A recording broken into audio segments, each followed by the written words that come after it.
Coming up on this transfer special, we look at our team's business so far this summer and some of the top transfers that have taken place. More stats in the Wonder of Why, a quiz and a Who Am I? So let's get started.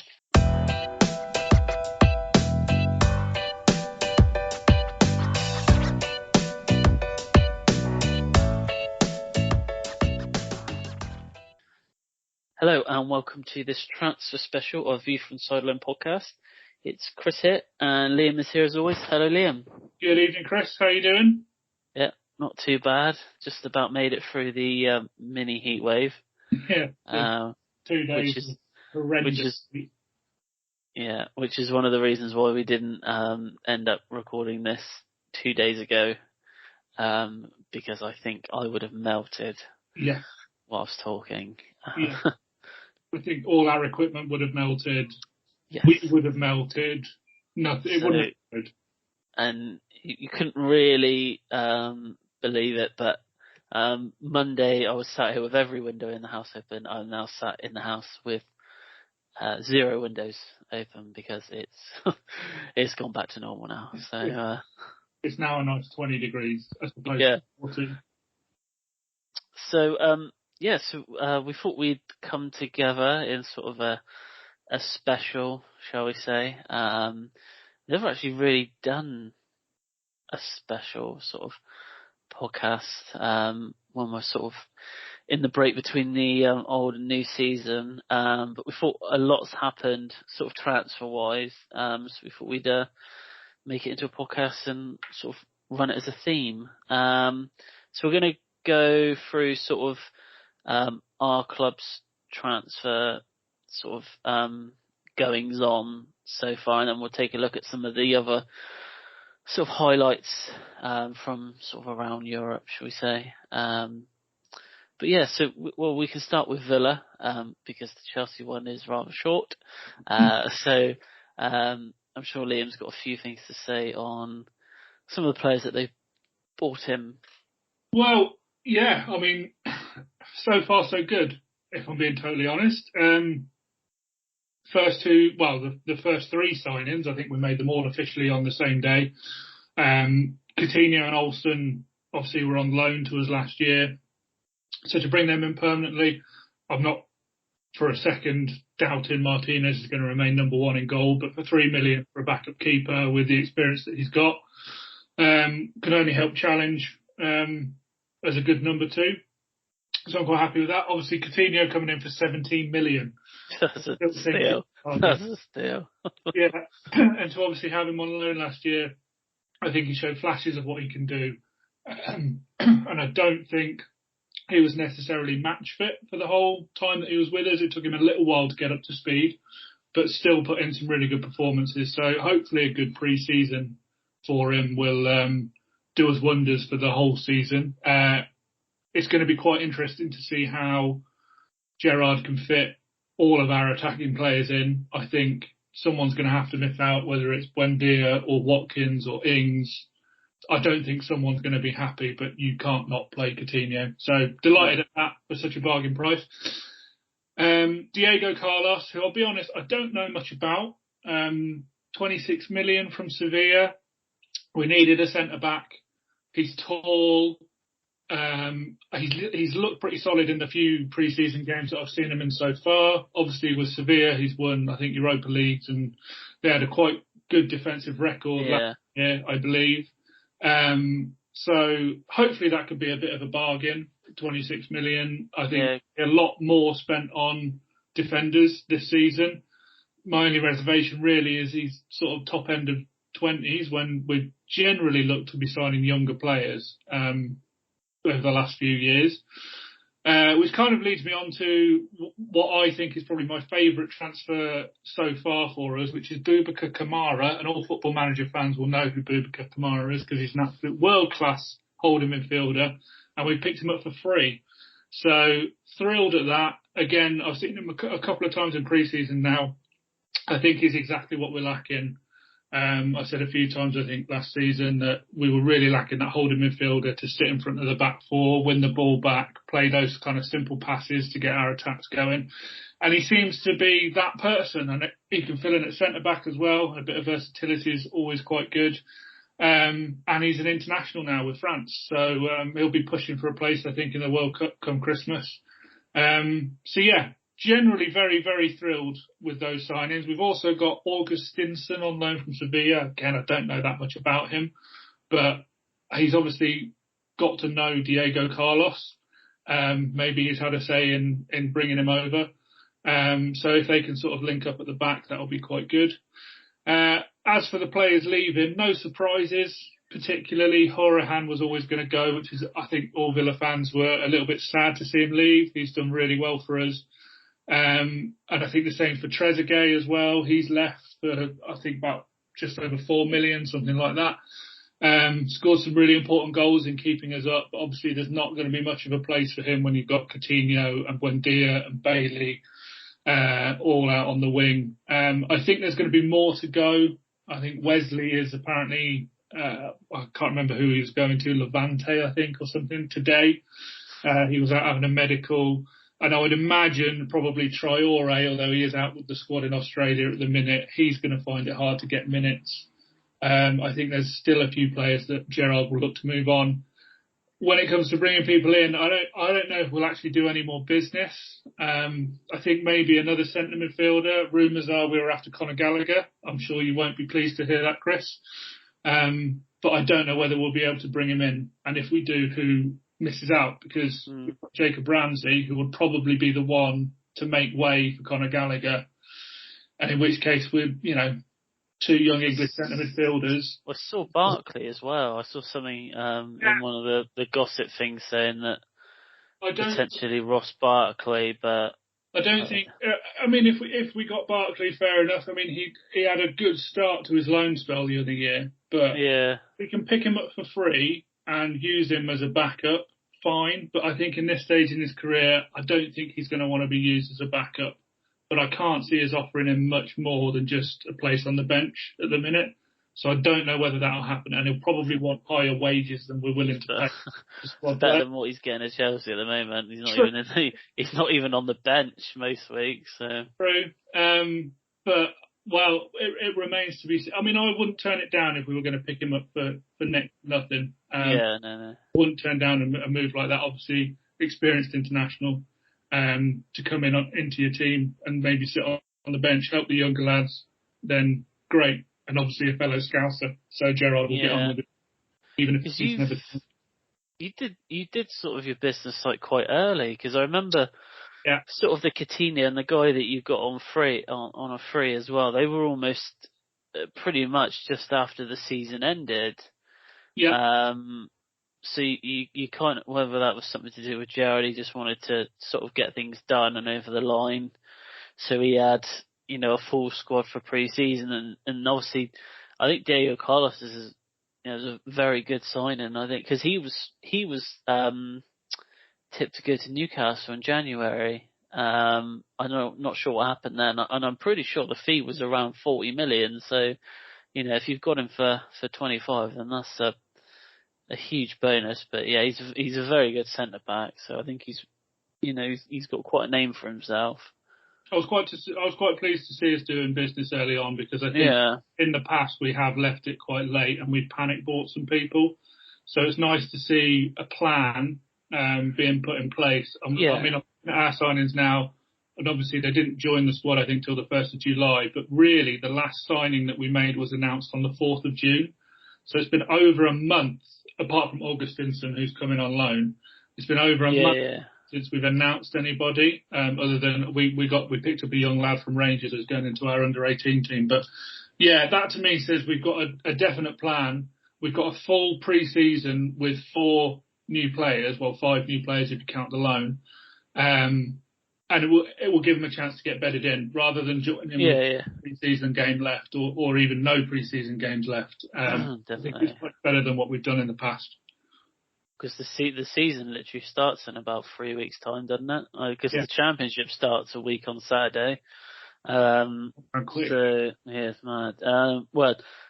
Contrasting really to Chelsea, they've only really just started doing some transfers. obviously the two players that are in are Sterling and Koulibaly. Sterling for around 45, 50 million, which I think is a really good price for an English winger who's, he got 15 goals for Man City last season, and it's definitely something that we need. We need a winger who can score goals, because our wingers last season just didn't score enough.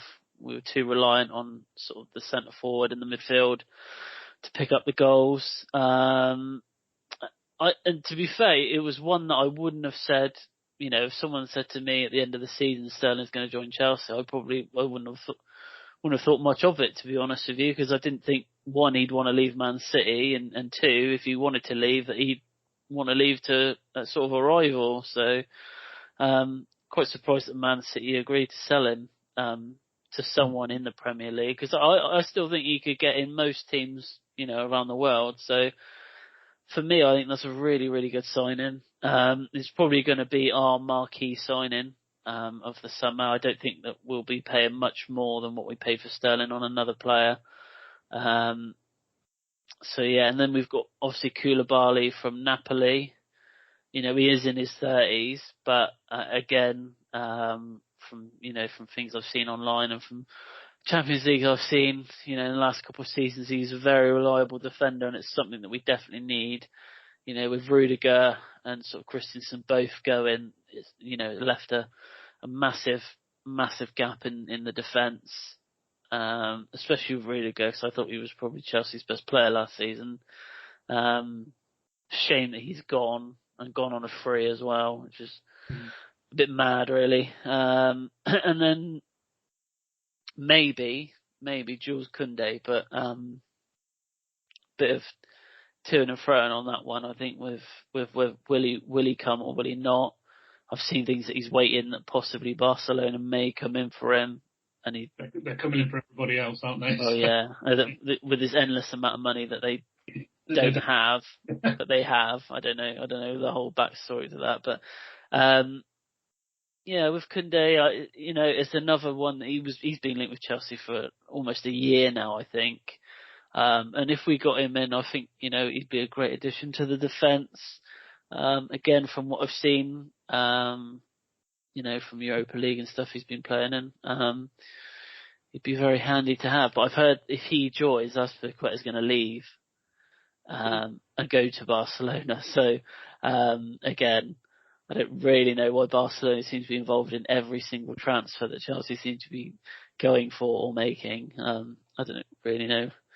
They apparently have to Chuck Wamaker from us, who doesn't look like he's going to sign a new contract as well. So I don't know. Story this summer, Barcelona have been mentioned, and I can't figure out how they've managed to do it. But 3 weeks ago, they couldn't afford to pay their players. They got Frankie De Jong that they're trying to push out the club to Man United for 80 odd million, but they owe him 16, 17 million in wages apparently. So why would he leave knowing that he's not going to see that money again? So I really don't know what's going on there. But obviously players that have left, Lukaku on loan, that lasted a long time.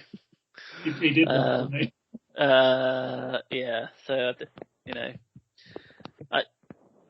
you not think you a striker in? This is it. We haven't really been linked to a striker since Lukaku left. So, I mean, towards the end of the season, he was playing Havertz as like a false nine. So I don't know what the plan is. I would assume if they're not signing a striker that Michy Batshuayi will stay. I don't know if you even realised he was still at Chelsea. I had no idea he was still there. I think you might give Brozier a go, but it looks like West Ham. It looks like he's off.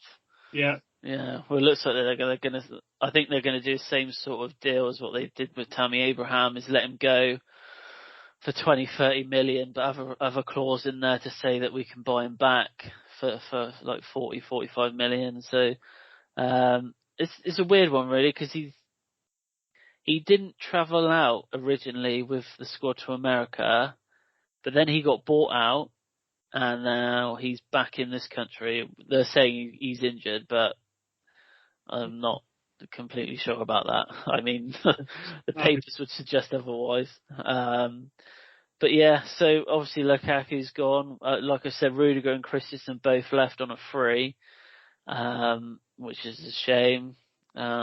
Because what do you think needs to happen to get you to the next level? Then I'm talking, Champions City and Liverpool. What players need? Well, for one thing, I think we need a striker that's going to score 20, 25 goals a season, and getting one of them is not cheap. I mean, I was very surprised that you weren't linked heavily with Lewandowski. Purely, well, I think they would have. I think they would have put a bid in for him, but I think it's been, he hasn't been shy about the whole situation. I think he was very keen on signing from Barcelona. But, I think the problem Chelsea have had is they've got a history of signing strikers who've done well in other European leagues, but obviously when they've come to England, they've not done as well. So I think the only other option is to sign a striker that's going to get you 25 goals in the Premier League, and there's only about 3 or 4 of those that I think can do it. One of them is Ronaldo, and I think it's been suggested that we were linked with him, but I think that ship has sailed now. I don't think they're going to go for him. Harry Kane, who again is going to cost you probably 150, 170 million, which, is ridiculous. I don't think we'd ever spend that. Salah, played for us already. He's not going to come back to us. And the other one is Son, and I just don't think he'd leave Tottenham for Chelsea. So, I don't know what they're going to do. I think we need an aging Vardy, maybe. I don't know. I honestly don't know. I think Havertz is a good choice to have, I think. But that's somewhere where we are going to lack, especially if we don't sign anyone. And I think the centre-back situation, I think we got Koulibaly in, but I think we're going to need Koundé, and we're going to need another world-class defender in there. No disrespect to sort of Chalobah, that obviously he is still young. And Thiago Silva is the opposite end of Chalobah. He's 37, going to be 38 by the time the season finishes. So he's nowhere near going to be able to play as many games as he did last season. So yeah, I think midfield is probably where we are. Where we are not, shall we say, not in need of a player. I think we've got Kante and we've got Mount, and then we've got Kovacic and Jorginho. So I think between those 4, I think we are pretty sorted in the midfield. But then that leads to the question: what happens to Gallagher? I mean, he had a really good season at Palace. It's going to take something special for him to get in that Chelsea side this season. I would loan him out again, if I'm honest, because you got to think next season it's more than likely this is probably going to be Kante's last season at Chelsea, possibly Jorginho's last season at Chelsea as well. So that there are going to be gaps within that midfield that he can easily take next season, I think. And then you've got other players like Ross Barkley and Loftus-Cheek. I just don't see where they fit in to the squad. They tried Loftus-Cheek last season, sort of playing at the back. I mean, it worked, but I don't think that's long term for him to be playing at centre back. And with Barkley, I don't know really. When he has played, he's played quite well, I thought. But I saw Thomas Tuchel say that it was Barkley, Batshuayi, and there was another player, I can't remember who he named now, but he was saying that he was impressed with those 3 so far in pre-season. So I don't know. I think if an offer came in for Barkley, I think they'd sell him. Yeah. Same with Loftus-Cheek. I think if the right offer came in for him, I think they'd sell him. We obviously lost Danny Drinkwater as well. Yeah, again. Special 5 seasons at Chelsea for him. Yeah. And he's made no. I saw he came out of a social media post, basically saying he should have never joined the club. Basically.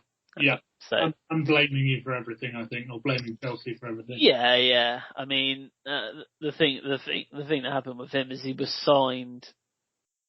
He was a very last minute signing 5 years ago, purely on the basis that he'd won the league with Leicester City. So, and he was English, and there was new rules coming in around then about obviously having to have English players in the Champions League. So, I mean, at the end of the day, he was the one that signed such a big contract. It's not, I think he should be blaming his agent more than anyone else. So, but yeah, obviously he's gone. I'm trying to think of other players that have gone. I'm sure there's more. But have you still got Billy Gilmore, or is he gone out on loan again? He is another one that went out with the squad, but he's been flown back to another part of America where the under-21s are playing at the moment. And he played last night for them, actually. Started last night for them. So I would suggest that he is more than likely to go out on loan. If he's being told, I think the whole reasoning behind it was he wasn't going to get any game time in the 2 friendlies that they'd had. Purely the basis that they've got 28, 30 players out there at the moment. So they wanted him to get game time. So from what I've heard, that's why they sent him over to the under-21s are playing in a cup thingy over there at the moment. So yeah. So just looking at the Chelsea squad a second, and Ethan Ampadu is obviously another midfielder. But he's over there at the moment with them.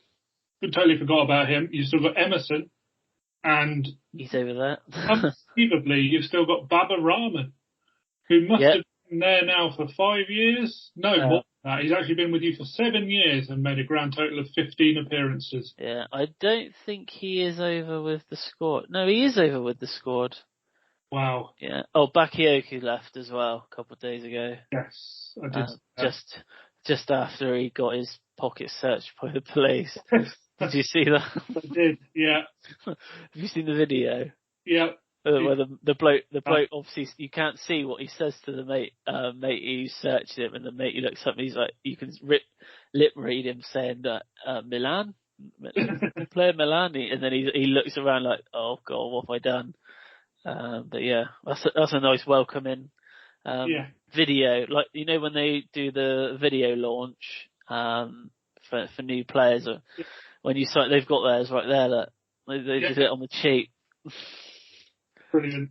So yeah, so that's kind of like Chelsea and Villa, I guess, in a nutshell at the moment. But we'll have a look at some of the other transfers. I think the biggest one for the Premier League is more than likely Erling Haaland. He is the player that every probably club in the country, if not the world, would have chewed their arm off for, especially at the price that Man City have got him for, which is ridiculous. Like 50, 60 million that they paid for him is mad. It looks like I'm looking at 54 million is the figure I've got in front of me. Crazy, I'm looking at Calvin Phillips for 44 million. And, no disrespect to Calvin Phillips, but he is not £10 million less player than Erling Haaland is. We're going to talk about him in a minute as well. He's on the list to talk about, isn't he? They paid half of what they paid for Grealish for Erling Haaland. Yeah. Just unbelievable. I know but he's going to bang in goals this year. He is definitely. I've already done my fantasy teams for my son's dream team and my Premier League one, and he was the first player that I put in. It didn't matter what the price was; he just went straight in. Yeah. Because you look at him, and I know with some foreign players, people a bit wary, especially if you're a Chelsea fan and you buy a foreign striker. You think, is he going to do well in the Premier League? And I think you can just, the way he plays and his sort of strength and pace and his dribbling is just, you just know he's going to be a star in the Premier League. You can tell he's going to get 25, 30 goals a season. And he's going to terrify some of the defences this season, especially some of the teams that have come up. Like I no disrespect to Forest, but it's those sorts of defences he's going to come up against and think, blimey, I'm going to get 3-4 goals in one game there. And there's no weakness to his game. He's good in the air. He can take people on. He's quick. He's got that striker's instinct of just being in the right place at the right time. He scored so many different types of goals that I'll be very, very surprised if he doesn't get 20 goals this season. Very surprised. And that's injuries aside. I think he's every bit the player that Aguero was. And definitely, yeah. They've got another 10 plus years of this if they can keep hold of him, obviously. But, the person I feel sorry for is they signed Julian Alvarez. I can't remember how much they paid for him, but he probably joined thinking Aguero's left, young striker, just made my debut for Argentina, coming in to take his place.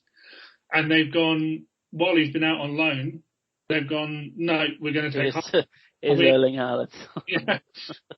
He might be a bit annoyed, but I know he can play out on the wing as well. So, deep places, but yeah, they've had a good transfer window, I think, City. I know they've not bought lots of players, but they've bought what they've needed. I think they've been a bit smarter. Obviously, they've got more money to spend so they can buy the best, but it was clear they needed a centre forward because it just, even though they won the league, didn't really work last season not having a striker. And I think we all saw it. If they'd have had Haaland last season, they'd have won the league by 20 points. It just wouldn't have been close. And they've obviously done Calvin Phillips as a Fernandinho replacement, which I think is a really good bit of business because he's still, 25, 26 English, so he fills that quota as well. So I think he'll be a success as well. And I don't think they've put a foot wrong really in this transfer window.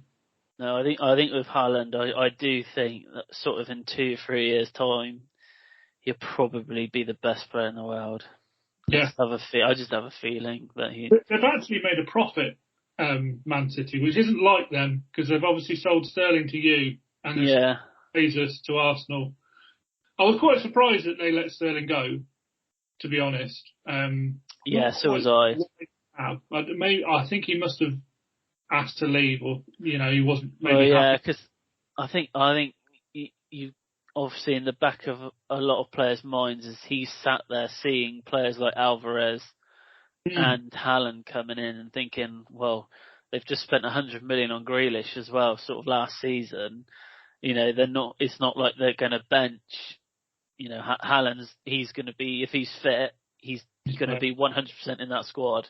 Yeah. And they've got other players like Bernardo Silva, who I think is on par with Sterling. Yeah. And probably Grealish. I'd probably say Grealish and Sterling are probably just as, pretty much the same on a skill level as well. So, with obviously the World Cup coming up as well, maybe he's just got that in the back of his mind and he knows he'll get first team football. Yeah, he's without a shadow of doubt, he's going to be one of the number one picks at Chelsea. I can't see him not being picked. So, yeah, and the Jesus one as well to Arsenal.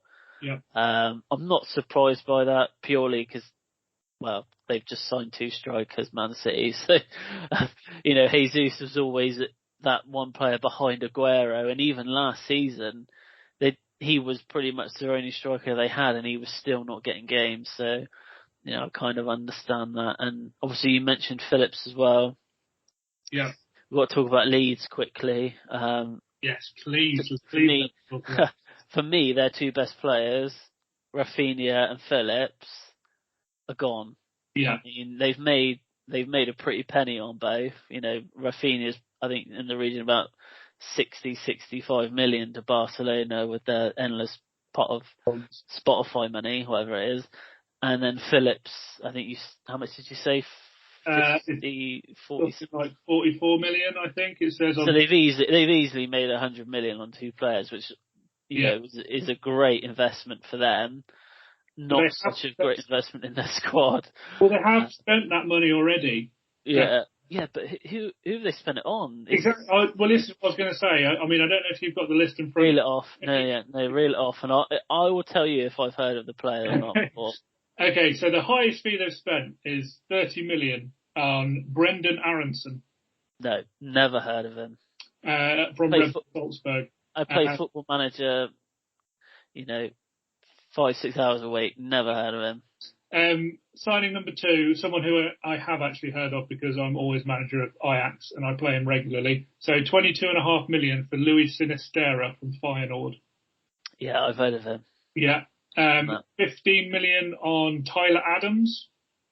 He's an American midfielder, isn't he, from the Bundesliga? I can't tell you who he played for, but I know he's American. They've done basically deals with Red Bull. So Red Bull Leipzig, he's come from. And then nearly 12 million on Rasmus Christensen. No. Any idea? No, another from Red Bull Salzburg. He's a right back, apparently. This is where Matey used to manage, wasn't it? I think he did manage them. Yeah. And then 11 million on Mark Rocker, who I have actually heard. I don't think I've heard of him. Yeah, I have bought him once on Football Manager, but that's the only reason I know who he is. Okay. And he's from Bayern. And then there's 5 million on Darko Giabi, who's an 18-year-old from Manchester City. And that is it. Okay, and they've spent 95 million pounds. They've done a Fulham. They've received 96 million pounds. They've done a Fulham. I think the manager is buying players that played well for him for his Salzburg team, and now they are coming to the Premier League. I honestly think Leeds will get relegated this season. I think those two players that they've lost, I think the 6 or 7 players that you've just named then, I'd rather have those two players than the list of 5 or 6 that you gave me. Yeah. It doesn't seem to me like they've spent the money wisely. I mean, I think there's a lot of better players they could have bought that already play in the Premier League. I'm not saying this just because I'm a Chelsea fan. They probably had the money to buy Ross Barkley, Loftus-Cheek. They could have got both of those for about 30 million, I reckon. 15 million each. There are players out there they could have gone for. Yeah. They just seem to have bought all these players from abroad. I don't know what their transfer policy is as well, but it seems like if they're American or if they play for Salzburg, they can come. They're in. Basically, looking at the list in front of me, so I'm looking at their age. So Brendan Aronson 21, Sinisterra 23, Adams 23, Christensen 24, Rocker 25. That to me says future. And, obviously Phillips is 26 and Rafinha 25. So, they're not old. I'm not saying that, but to invest all the money that you get from them in like 21, 23-year-olds, that to me says they're trying to look towards the future. I don't know whether it's that they think they might go down and they're sort of rebuilding. I don't think that for a second at the moment. I think in January, if they're near the bottom and they're still doing this, then that will be what's happening. But I don't know these players. I don't know. That's the thing. If they've offered them first team positions as well, yeah, that's a lot of players to integrate into a first team. Yeah. I mean, the youngest is Brendan Aronson at 21, and they paid £30 million for him. So he's got to be in the first team. Else what's the point in spending that amount of money? So he's obviously, I mean, he's an attacking midfielder. So they've got Sinistera, who's a left winger, which I imagine is the Rafinha replacement. Yeah. I know Rafinha plays on the right, but I think they could sort of swap. And the defensive midfield, they've bought Tyler Adams and Mark Rocker, so two people to replace one, which is Calvin Phillips. I mean, the only thing I will say in defensive leads at the minute, they really struggled last year with injuries, didn't they? Yeah. It was a big part of their season where they had especially defenders out injured. So maybe they're looking at that and thinking, well, we don't want that situation again, so we're going to buy a bigger squad so that if there is injuries, we've still got someone to come in. So perhaps that's their thinking. They're thinking we'll learn from last year and not do the same thing again. But looking at the list of players that they're getting rid of, I mean, Tyler Roberts has gone out on loan. Shackleton's gone out on loan, and he's been like quite a good prospect for them. But I think, well, if they are going to do that, why not keep Shackleton at the club as a centre midfielder and use a backup option rather than buy someone for more money? But I don't know. They're going to be a big loss anyway, put it that way. Rafinha and Phillips especially. Rafinha could go missing in games, but he could win them a game just as easy. So it's going to be, they've got a big few weeks up ahead. I think if they can buy a couple more people, maybe they've got a bit of money still stashed away. If they can make another marquee signing, then maybe, but it's not looking great for them. So one last player that we're going to talk about, Ronaldo. Yeah. I mean, what is going on at the moment with Ronaldo? I mean, 2-3 weeks ago, it came out that he had asked the club that he wanted to leave because he wanted to pursue Champions League football, which is understandable. But why sign a 2-year contract if you were unsure that they'd get to the Champions League? I mean, anyway, but linked with every club in the Champions League. Yep. And I think they are making their way through the list. And I don't know where it's going to end at the moment with him. Because Ten Hag has come out and said that he's spoken to him and that they're going to build a team around him. But it seems like he is still adamant that he wants to leave. Now, one, how much do you pay for a 37-year-old? Yeah.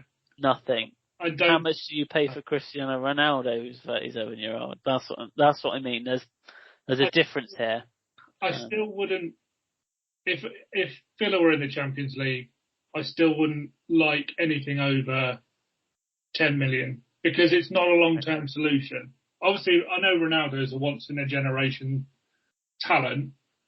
I know that he's probably going to come in, and if we were to buy him this season, he probably would get, I mean, how many goals did he score for United last year? 17, 18, something like that. He'd probably get those same figures again for whoever he signs for. But really, you're going to end up paying massive wages, let's be honest, because he's not going to come cheap in wages. He's not going to say, yeah, I'll come and play for you for 30 grand a week, 40 grand a week. No, he's going to want 200 grand a week. It's not a cheap investment, even if you get him for free. I mean, United last year, I think, although they got him for basically nothing, it's still an expensive transfer purely because of his wages. Yeah. I don't actually think, I mean, yes, he obviously makes teams better in the sense of he's a good player, but I don't think he brings the best out of his teammates. I think if you moved him into a happy dressing room, he would either be fine or he'd ruin it. But if you move him to an unhappy dressing room like he did at United, it makes things worse. Because there's the pressure. You're not just playing for the club. You're playing to impress Ronaldo. You're playing to not be moaned at by Ronaldo. And I think that's the downside. So I can't see him moving personally. But the only team that's going to work for is if he's going to rejoin Madrid, maybe like a Bayern or someone like that. I agree. I think the time has moved on a bit too far now. I think for anyone, I think everyone, unless Barcelona have got some more money somewhere, which I highly doubt it. I don't go to Barcelona though, because I think he's so obsessed with Madrid. I don't think he'd do that. But I don't think Madrid will go from now that they've got Benzema's, firing on all cylinders. I didn't think.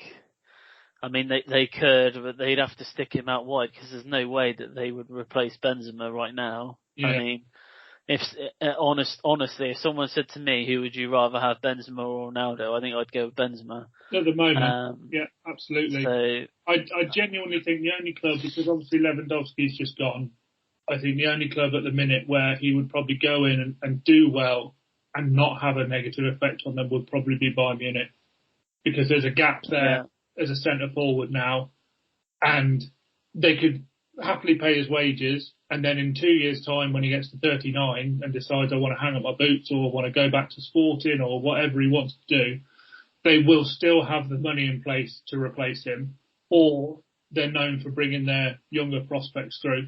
So there might be someone in their academy. Yeah, I saw Sporting are one of the teams that are still on the list. I mean, but I think Napoli were the other ones as well that I saw.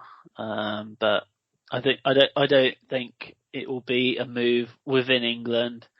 I don't think it will be to Spain, and I don't think the only place you'd go in France is PSG. And I think their wage structure at the moment is literally boiling over as it is. So I can't really see him PSG being interested. So I think you're right. I think Bayern Munich, if you're looking at a top tier team, I think Bayern Munich are probably the only ones left there who have, space for him. I mean, if not, he'll just have to go to Sporting, and they ain't going to pay 200 grand a week for him. No, I can tell you that now. They probably pay 45, 50 grand at most for their top players in that league. So yeah, having a look at Bayern now, and I mean they're only. Well, I suppose they've just signed Mane, but obviously he's really a wide player more than anything. Yeah, I think Muller's more of a sort of an attacking midfielder, isn't he? He's never been an out and out striker for them. So I think the only strikers at the minute are, somehow he manages to get a move to a big club every window. Is it Eric Maxim Choupo-Moting? Yeah, he was there last season, though, wasn't he? Yeah, and he was obviously at PSG for a bit as well. He's been in all the top clubs in Europe, mate. Yeah, don't know how. And then you must have a good agent. They've got Joshua Zirkzee as well, who's obviously quite young, 21 years old. Yeah, I saw he might be going. I saw his name being linked to one of the French clubs. I can't remember what it was. I can't remember who it was now. It was Lyon or Lille. I can't remember. It was one of them. On loan, something. Did very well on loan for Anderlecht this year, so maybe they'll give him a go. I mean, you can't really fail. Obviously, you can, but with the players that Bayern have got, if you're a striker, you're going to get. It's the best chance you've got of scoring goals, isn't it? Let's be honest. You're playing with Mane and Muller and Gnabry and players like that in the German league. Then if you can't do well in that league, then you're not going to be a world-class striker. So maybe they'll give him a chance. I don't know. But I think Bayern are the only club that Ronaldo would probably fit in at the moment. But I personally don't think he's going to leave. No, I don't think I think it would have been done by now. Yeah. Right. Well, that's all the transfer talk. All done. So that's the end of part 1. In part 2, we'll be back with all the usual fun things, the wonders of why, who am I, and there's a transfer related quiz as well. So we'll be back in 2.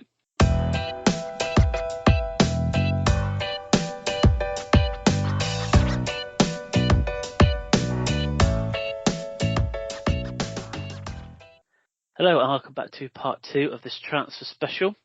We're going to go on to the wonders of white now. Now these are all historic transfer related stats, if you say.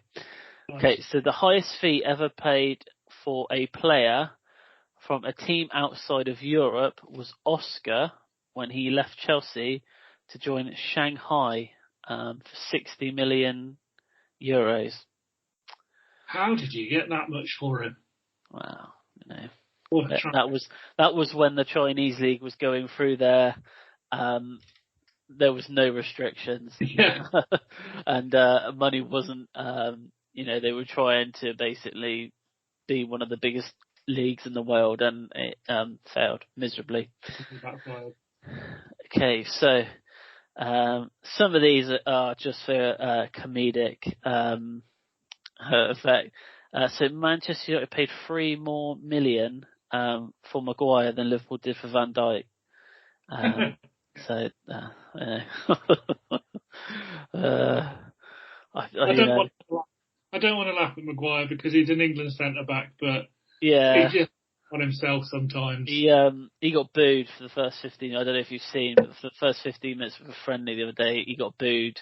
Yeah. Every time he touched the ball. Don't know why.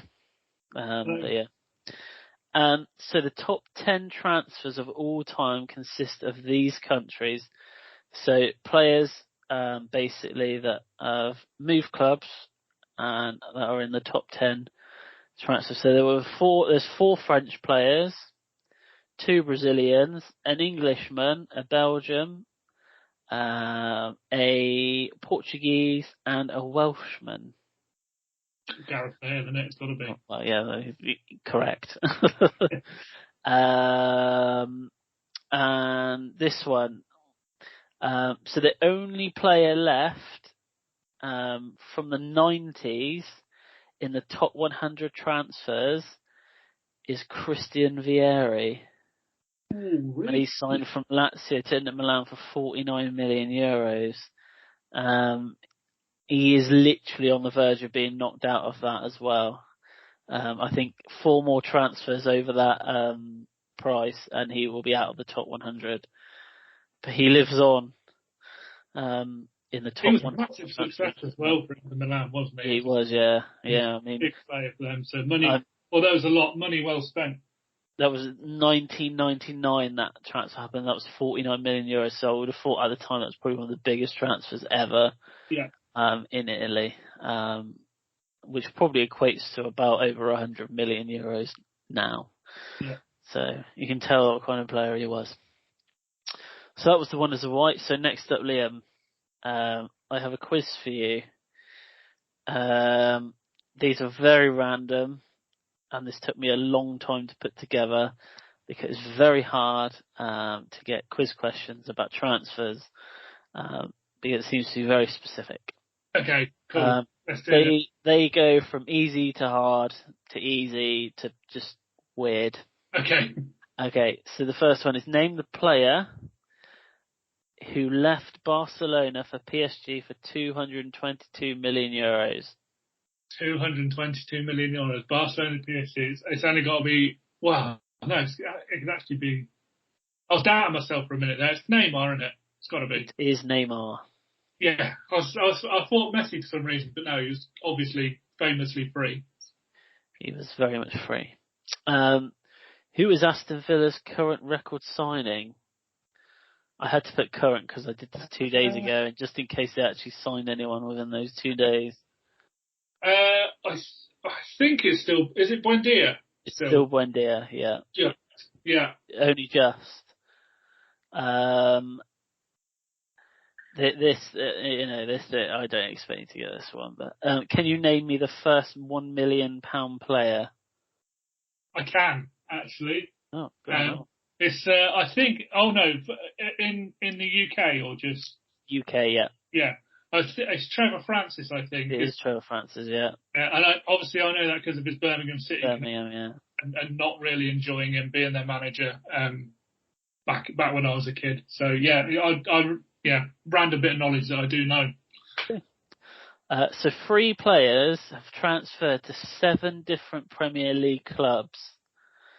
Can you name me one of them? And I'll give you a clue.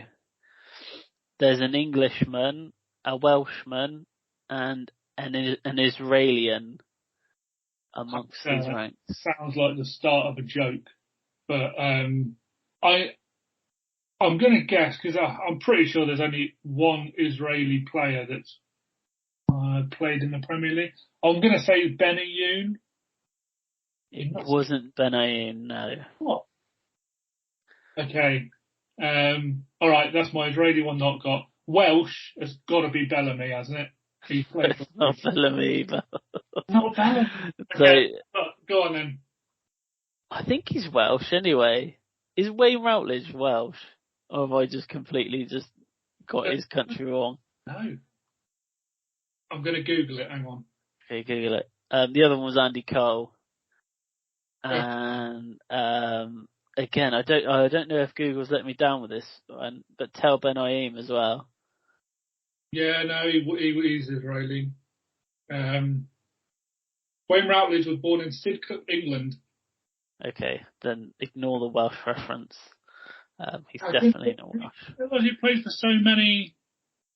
Apparently so. This is what I'm being told. Yeah, Crystal Palace, Spurs, Portsmouth, Fulham, Villa, Cardiff, QPR, Newcastle, QPR again, and then Swansea City. Yeah. Played for Swansea 10 years. Yeah. Yeah, that's not Who Am I this week, by the way. Just okay. You thought I'd given the game away. Okay. So who currently holds the record for the highest transfer fee for a teenager?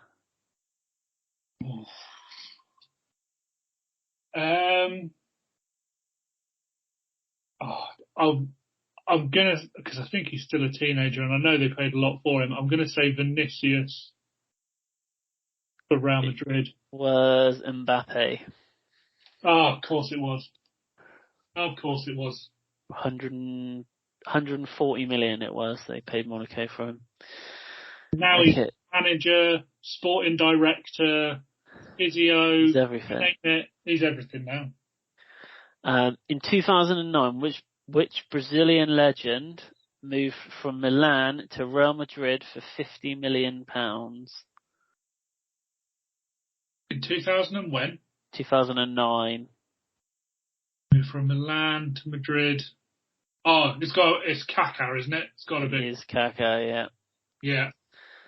What a player he was, and then just disappeared. Okay, next one is so this is the record for the highest fee paid for an AFCON player who moved to Arsenal, called Nicolas Pepe, but which club did he move from? It was one of the French ones. Leon? Close. Got the first letter of the name right. One of the ones that begin with L. It's Leon, Lille, or Lon. Yeah. It's the middle one. It was Lille. Lille, yeah. Yeah. It was 50-50. It was one of the two. So, in the 2011-2012 season, Aston Villa loaned which player from LA Galaxy? Oh, the legend. The legend that is Robbie Keane. Yeah. Okay. My absolute favourite goal for Villa is Robbie Keane against Wolves, because he just absolutely smacked it from 25 yards in off the bar. And then, that basically kept us up that season. So I didn't realise that he was at LA Galaxy. I thought it was later on. I thought it was like 14, 15 he was there, but apparently not. Apparently he moved over in 2010. So this one is just you will either know this one or you won't know this one at all. So in 2000, Luis Figo made a controversial transfer from Barcelona to Real Madrid.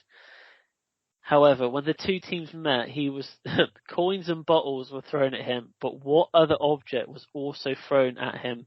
Oh, God. I have no idea. Coins, I don't know, a flare. It was a pig's head. Wow. I mean, how do you smuggle that into a... Obviously the padding down that day was, weak. Yeah, I mean, yeah. How do you manage that? I mean, I was impressed that we managed to throw a cabbage at Steve Bruce, but a pig's head is... Yeah, I just hope that he didn't take a whole pig in with him. No. And, yeah. So this one, yeah, to be honest with you, I ran out of ideas. So, So you've probably never heard of this player, but he's called Mo Johnson. But why was his move from Nantes to Rangers so controversial in the late 80s? No idea. I don't know. I bet it was Rangers. Monster Rangers. I don't know. I bet did they pay the fee in something like, I don't know, bags of sand or something? I don't know. No, it's basically, it's a long story, mate. I'm not going to lie to you. So basically, two years prior to this transfer playing, he had played for Celtic. Right. And what had happened is that he moved to Nantes, and then when Nantes said that they wanted to sell him, he was on the verge of signing for Celtic, but had a late change of heart and signed for Rangers. Bearing in mind Celtic was his boyhood club, and it also had religious religious consequences with it as well. Right. All to do with Catholic and Protestants. And Rangers fans boycotted games that he was at until he scored the winning goal that won them the league, and then they all took him back. Of course, yeah. Welcome back, mate. Oh, wow. Yeah, no idea. Never heard that before.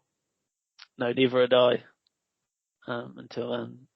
So yeah, 1, 2, 3, 4. So you got half of them right. You got 5 out of 10. And to be fair, I would have only known about 3 or 4 of those. So nice. Yeah, I'm pleased with my Trevor Francis knowledge. That got me through. Yeah, that did get you through. So that was the quiz, and now Liam has got a Who Am I? I have, yes. So a quick Who Am I to end this transfer special. No, this one isn't related to transfers really, although he obviously has made some transfers. I'm going to let you decide what way you want me to read it. Do you want me to go I always prefer to go from start to either where he is now or where he's finished. So I'll straight off the bat, he has retired. Okay. So I'll go from the beginning of his career to the end. Okay, so he started off. I'm going to skip his first club because he never played for them. Yeah. And he just played like youth team. So his first professional appearance was for Independiente. He then moved to River Plate. He then moved to Real Madrid, Inter Milan, Leicester City, Olympiacos. Oh, blimey. I mean, there can't really be many players that have played for Leicester City and Real Madrid. Who was his last club, sorry? Olympiacos. Oh, it's the Leicester City one that's really thrown me. How long ago did he retire? So he left Olympiacos in 2017. Alright, so that's been... So a good 5 years now.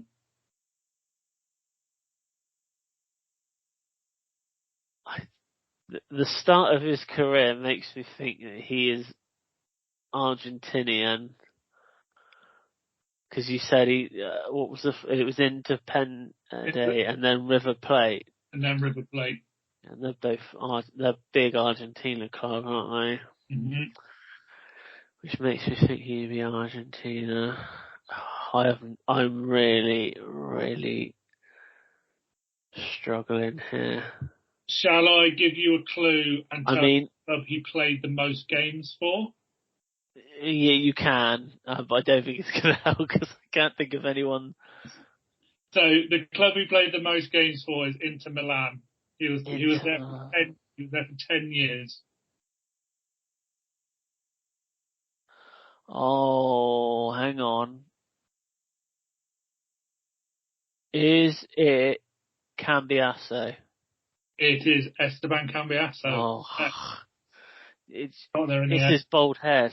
It's the bald head. I couldn't remember his name. Yeah. Cambiasso. I'd be completely honest with you. I never knew that he played for Leicester City. He played the year before they won the title. Blimey. Maybe I do remember it then. Yeah, a lot of Leicester fans sort of, put that signing down to them staying up that season, and obviously, and they went on to win the league. So I think a lot of them like it because it wouldn't have happened probably without him. I think he was their best player. But he actually started his youth career at it said Argentinos Juniors, but then he moved to Real Madrid in 1996 and stayed there for 2 years. But he never played. He only played for their B team, and then he moved back to Independiente into Argentina, and then Real Madrid bought him back again. How many games did you say he played for Inter Milan? 315. That actually might be a little bit more in terms of like his total games. I'm just going to have a look now. 431 games in total. Oh, blimey. Well, chuffed I got that. Yeah, not bad, is it? If we would have gone the other way, that I knew he must have been Argentinian. To play at those two clubs, there's not many players that come out of there that aren't homegrown. I just can't. Yeah, it was the Leicester City thing that was throwing me, if I'm honest. Yeah, it was a big signing for them. I can't remember if it was free or whether they paid any money. I just can't remember it. So he must have signed from Real Madrid to Leicester, did you say? He signed from Inter Milan to Leicester. Inter Milan. 2014, 2015. Played 31 games in the Premier League and scored 5 goals. The year before they won the title. So, he was a big player for them that season, because obviously that was the Great Escape season where they were bottomed by a long, long way, and then survived in the last couple of weeks by, I think they won like 6 or 7 on the bounce. Well done. That was quite a tricky one this week. I was to dig deep in my brain then. When you said Inter Milan, I was trying to think of Argentina players I knew that played for Inter Milan, and then a bald head just came into my brain, and I was trying to. I wouldn't have been able to remember his first name if I'm honest, but it can be. So yeah. Exactly. Cool. Well, that's it for this transfer special of the podcast. We are going to be back when the new season kicks off, a bit earlier than normal, due to the World Cup being slap bang in the middle of the season. Yeah. We can all enjoy a World Cup final whilst eating mince pies, because it's a week before Christmas Day. So can't wait for every time England score for just, instead of beer being thrown in the air, just a load of Baileys just going everywhere. What's the other? Eggnog. Mulled wine. How many Christmas trees are going to be thrown on the floor when either England lose or win? Yeah. I think that's the question.